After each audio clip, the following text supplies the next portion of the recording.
Today, 11 children are going to be orphaned because of intimate partner violence and domestic violence. So if we're okay with standing by and letting 11 children's, the parents of 11 children die without trying to say something, do something, change something, then shame on us as a society.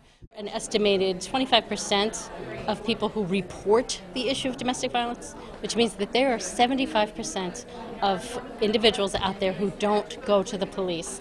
They're the ones that we need to reach, and this act helps us to reach those underserved populations. For Jewish women, they tend to stay in a relationship 7 years longer, and so if there weren't access to more resources and education, they may stay even longer because there's such a stigma for them to leave the situation.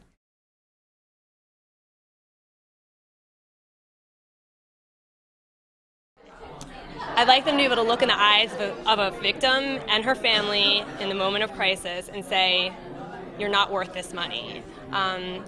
Like most comprehensive domestic violence agencies, the point of entry for most of our clients is through an immediate crisis, whether it's a police response or through our 1-800 number.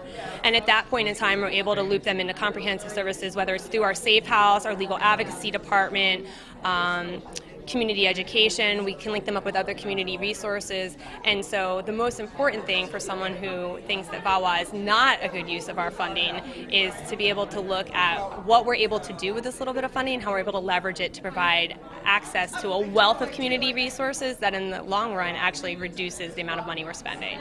Senator Menendez is taking an incredible leadership role here in helping us know that there's a voice in Washington who can actually represent the interests of all victims of domestic violence. We know that this is an intergenerational problem, and that if we do not look at really trying to interrupt the causes of domestic violence at its most basic place, that it will continue and have impact forever.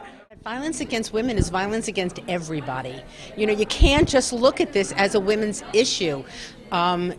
This touches every family in America in one way or another.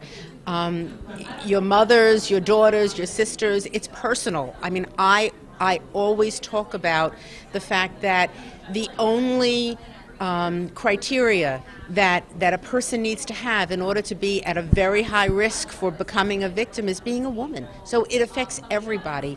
And by cutting this, you are cutting out essential services to hundreds of thousands of women and children in this country and in this state. And I can't say enough. No, that it's not about really just the agencies, and it's about the funding for the victims. We want to be able to keep that at the forefront. It's about the victims and their families, and being able to make sure that the funding that they need in order to be able to provide the services across the state are not cut.